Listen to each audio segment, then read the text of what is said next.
চব্বিশের আন্দোলনের কয়েক মাস অতিক্রম হলেও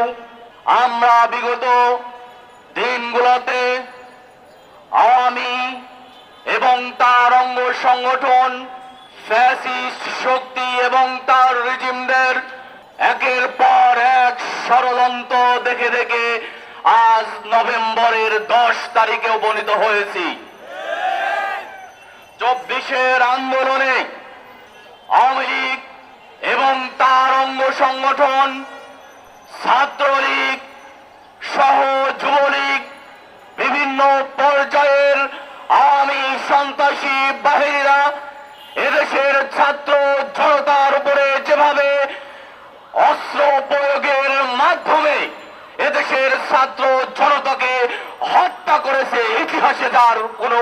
একটি নজির পাওয়া যাবে না।